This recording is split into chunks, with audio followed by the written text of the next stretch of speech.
Hello दोस्तों, कैसे हैं आप। आशा करती हूँ कि आप अच्छे होंगे और मन लगाकर पढ़ाई कर रहे होंगे। दोस्तों, आप सबका स्वागत है मेरे YouTube channel exam warriors point पर, जिस पर हम CTET 2023 के एग्ज़ाम की तैयारी कर रहे हैं। और इस वीडियो में हम CDP से संबंधित कुछ प्रश्नों को हल करेंगे जो पिछली परीक्षाओं में पूछे जा चुके हैं और आगे आने वाली परीक्षाओं में भी ऐसे प्रश्न आ सकते हैं। तो आप सब इन प्रश्नों को ध्यान से देखिए और उसका सही उत्तर देने का प्रयास कीजिए। तो चलिए दोस्तों, हम सेशन की शुरुआत करते हैं। और अगर आप इस चैनल पर नए हैं तो चैनल को सब्सक्राइब ज़रूर कर लें, ताकि ऐसे ही प्रश्नों की श्रृंखला आपको आगे आने वाली वीडियोज़ के द्वारा मिलती रहें। तो चलिए दोस्तों, हम पहला प्रश्न देखते हैं। निम्नलिखित में से कौन सी संज्ञानात्मक क्रिया दी गई सूचना के विश्लेषण के लिए प्रयोग में लाई जाती हैं। पहला है वर्णन करना, दूसरा पहचान करना, तीसरा अंतर करना या चौथा वर्गीकृत करना। तो दोस्तों, इसमें सही विकल्प है तीसरा, अंतर करना। यानी अंतर करना एक ऐसी प्रक्रिया है जिसके द्वारा हम विश्लेषण के छोटे छोटे भागों को समझते हैं, और अंतर करने की जो संज्ञानात्मक प्रक्रिया है उसी के द्वारा हम विश्लेषण की हुई समस्या के छोटे छोटे भाग को अंतर करके हम उसमें जान पाते हैं कि क्या सही है और क्या गलत है, या किस वजह से कौन सी समस्या हमारे सामने आई है। तो इस प्रकार से हमने पहले प्रश्न का उत्तर क्या लगाया है, अंतर करना, ये सही विकल्प है। फिर अगला प्रश्न है सेकंड। राजेश अति लोलुप पाठक है। वह अपने कोर्स के पुस्तकें पढ़ने के अतिरिक्त प्रायः पुस्तकालय जाता है और भिन्न प्रकरणों पर पुस्तकें पढ़ता है। इतना ही नहीं, राजेश भोजन अवकाश में अपने परियोजना कार्य करता है। उसे परीक्षाओं के लिए पढ़ने के लिए अपने शिक्षकों या अभिभावकों द्वारा कभी कहने की ज़रूरत नहीं है, और वह वास्तव में सीखने का आनंद लेता नज़र आता है। उसे रिक्त स्थान के रूप में सर्वाधिक बेहतर रूप में वर्णित किया जा सकता है। तो इसमें पूछ रहा है कि राजेश जो है वो किस रूप में अधिक कुशल है, या फिर वह किस इन चारों विकल्पों में से किस में सर्वाधिक उसका स्थान हो सकता है। तो इसमें पहला दिया है, पहला विकल्प है आंतरिक रूप से प्रेरित शिक्षार्थी, दूसरा तथ्य आधारित शिक्षार्थी, तीसरा शिक्षक अभिप्रेरित शिक्षार्थी, या चौथा मापन आधारित शिक्षार्थी। तो हमें बताना है कि जो राजेश है, जो अपने पाठ्य पुस्तकों या फिर अलग अलग जानकारी के प्रति काफ़ी उत्सुक रहता है और वो जानकारी लेता भी है, उसे कभी भी शिक्षकों या अभिभावकों को पढ़ने के लिए नहीं कहना पड़ता। तो ऐसा शिक्षार्थी जो है वो किस श्रेणी में आ सकता है। तो हम इसमें देखते हैं कि जो राजेश है वो आंतरिक रूप से ज़्यादा प्रेरित शिक्षार्थी है।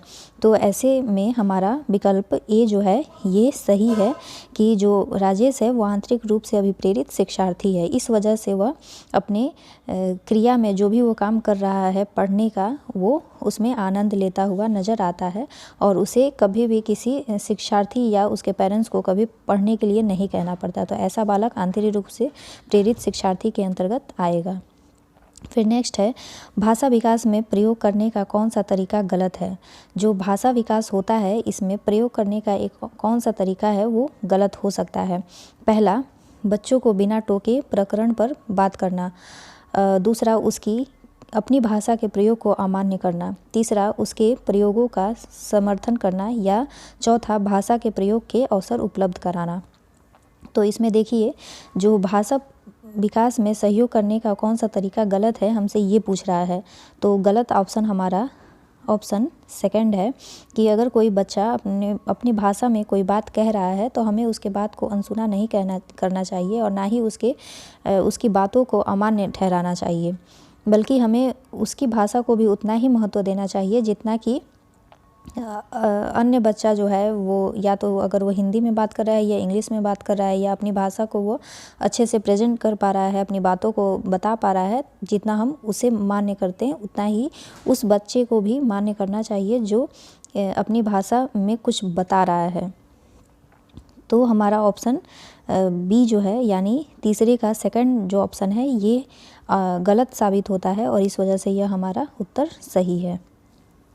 चौथा है, मानव बुद्धि एवं विकास की समझ शिक्षक खाली स्थान को योग्य बनाती है। जो मानव बुद्धि और विकास है वो शिक्षक को किसके योग्य बनाती है? पहला है निष्पक्ष रूप से अपने शिक्षण अभ्यास, और दूसरा शिक्षण के समय शिक्षार्थियों के संवेगों पर नियंत्रण बनाए रखने, या तीसरा विविध शिक्षार्थियों के शिक्षण के बारे में स्पष्टता, चौथा शिक्षार्थियों को यह बताने कि वे अपने जीवन को कैसे सुधार सकें।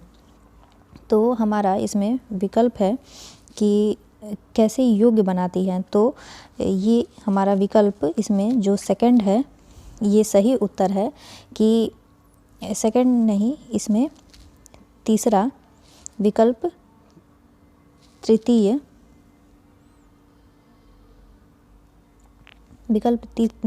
जो है ये बिल्कुल सही है कि विविध शिक्षार्थियों के शिक्षण के बारे में स्पष्टता के लिए मानव बुद्धि एवं विकास की समझ होना आवश्यक है। मानव बुद्धि एवं विकास की समझ शिक्षक के विविध शिक्षार्थियों के शिक्षण में विषय में स्पष्टता के योग बनाती है, क्योंकि किसी भी कक्षा में विविध बुद्धि स्तर के शिक्षार्थियों के समावेश होता है। उसको समझकर ही शिक्षक जो है वो शैक्षिक निष्पादन को उत्तम बना सकता है। यानी एक ही कक्षा में कई वर्ग श्रेणी के बच्चे होते हैं, जैसे कि मानिए कि एक सामान्य बच्चा हुआ या एक बहुबुद्धि प्रतिभाशाली बच्चा हुआ, फिर उसमें कुछ मंद बुद्धि भी बालक होते हैं या कम समझ पाते हैं, ऐसे भी बच्चे हुए, या फिर किसी विशेष आवश्यकता वाले बच्चे हुए हैं। तो ऐसे सभी बच्चों को एक समान श्रेणी में लाने के लिए हमें एक शिक्षक को की जो बुद्धि है और उसका विकास है उसको समझ होना चाहिए,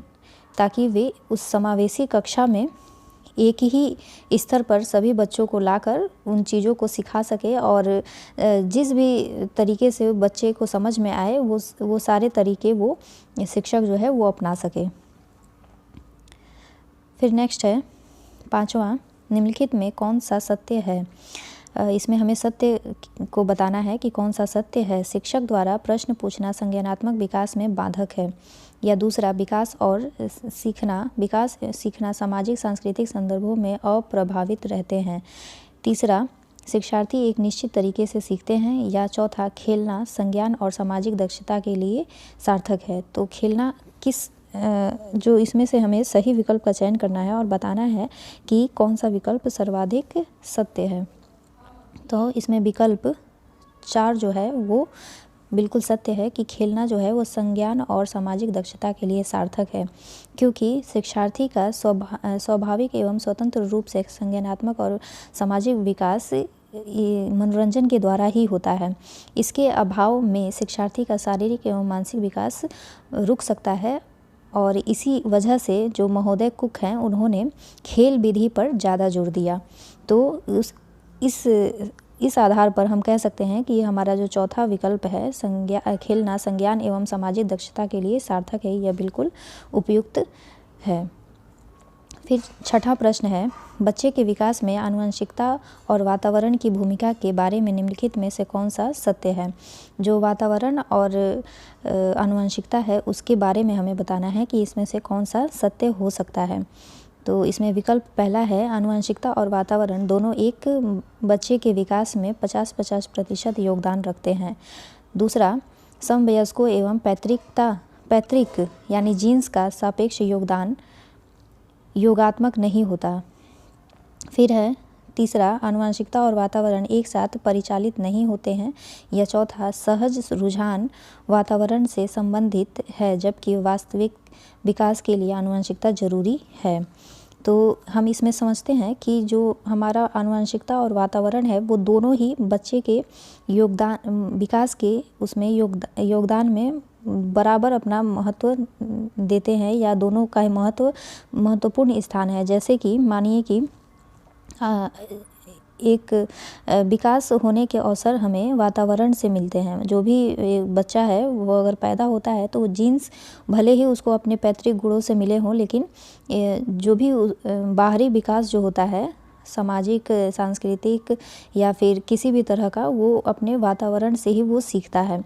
तो आनुवंशिकता हमें कार्यशील पूंजी देती है, और जो परिस्थितियां हमें होती हैं वे निवेश करने का अवसर प्रदान करती हैं। अतः समवयस्कों यानी हमारा विकल्प जो है सेकंड, समवयस्कों और पैतृक का सापेक्ष योगदान योगात्मक नहीं होता है।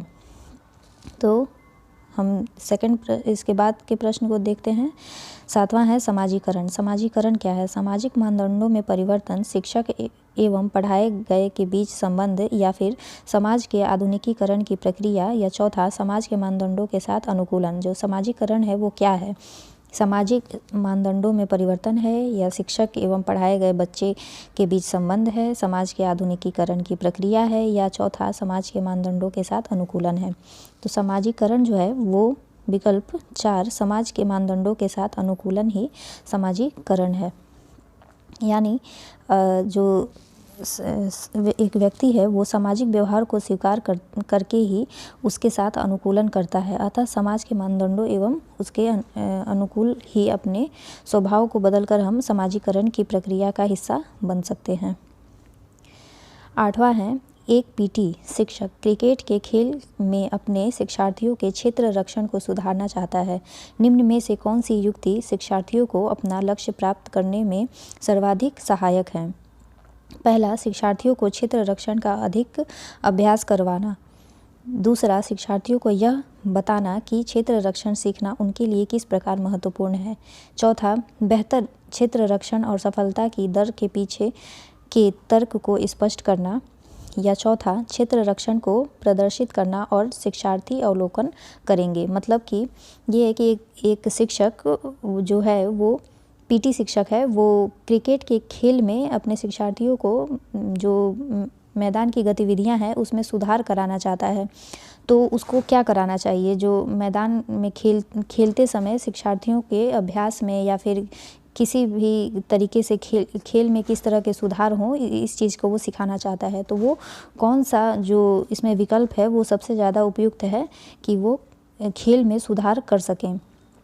तो इसमें से हमारा जो पहला विकल्प है, पहला विकल्प शिक्षार्थियों के क्षेत्र रक्षण का अधिक अभ्यास कराना, यानी कि हम एक बच्चे को बार बार उसमें सुधार करने का मौका देकर ही उसमें सुधार कर सकते हैं। यानी जो भी वो क्रिया कर रहा है बच्चा, चाहे खेल से संबंधित हो या शिक्षा से संबंधित किसी भी क्षेत्र में, अगर बच्चा कोई कार्य कर रहा है और पहली बार में उससे गलतियां हो रही हैं तो हमें उस गलतियों को सुधारने का मौका देना चाहिए। तब तक उसे मौका देना चाहिए जब तक उसकी गलतियां कम ना हो जाएं और सुधार अधिक से अधिक ना हो जाए।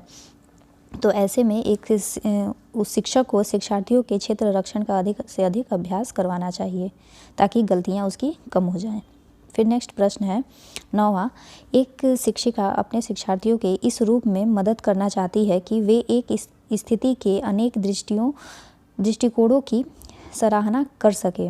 वह विभिन्न समूहों में एक स्थिति पर वाद विवाद करने के लिए अवसर उपलब्ध कराती है। वाइगोत्स्की के परिप्रेक्ष्य के अनुसार उसके शिक्षार्थी विभिन्न दृष्टिकोणों को रिक्त स्थान करेंगे और अपने तरीके से उस स्थिति के अनेक परिप्रेक्ष्य विकसित करेंगे। तो वाइगोत्स्की के अनुसार हमें बताना है कि एक शिक्षिका जो है वो अपने क्लास के विभिन्न बच्चों को एक ही समस्या को समझने के अनेक दृष्टिकोण देती है, चाहे वो वाद विवाद से संबंधित हो या फिर समूह चर्चा से संबंधित हो। तो वो किस प्रकार से वाइगोत्स्की के परिप्रेक्ष्य के अनुसार शिक्षार्थियों के विभिन्न दृष्टिकोण को बदलना चाहती है। तो इसमें विकल्प पहला है तर्कसंगत, आत्मसात, निर्माण या सक्रियकरण। तो हमें इसमें बताना है कि कौन सा विकल्प सबसे उपयुक्त है। तो हमारा विकल्प सेकंड जो है आत्मसात, ये सबसे उपयुक्त है क्योंकि ये शिक्षार्थियों के दृष्टिकोण में बदलाव करके वाइगोत्स्की के परिप्रेक्ष्य के अनुसार शिक्षार्थी विभिन्न दृष्टिकोण को आत्मसात कर अपने तरीके से किसी भी स्थिति के विभिन्न परिप्रेक्ष्य विकसित कर सकते हैं। फिर है नेक्स्ट प्रश्न, सीता ने हाथ से दाल और चावल खाना सीख लिया है। जब उसे दाल और चावल दिए जाते हैं तो वह दाल चावल मिलाकर खाने लगती है। उसने चीज़ों को करने के लिए अपनी स्कीमा में दाल और चावल खाने को रिक्त स्थान कर लिया है। क्या कर लिया है? पहले तो वो नहीं जानती थी कि दाल और चावल मिलाकर खाना होता है, लेकिन जब उसको बता दिया गया कि दाल और चावल को मिलाकर खाया जाता है, तो उसने उस प्रक्रिया को अपने स्कीमा में बैठा लिया। तो वो जो क्रिया उसने की स्कीमा में बैठाना और फिर उसको अपनी आदत में ढालना, वो किसके अंतर्गत आता है? पहला है अंगीकार के अंतर्गत, दूसरा समायोजित के अंतर्गत, तीसरा अनुकूलित के अंतर्गत, या चौथा समुचितता के अंतर्गत।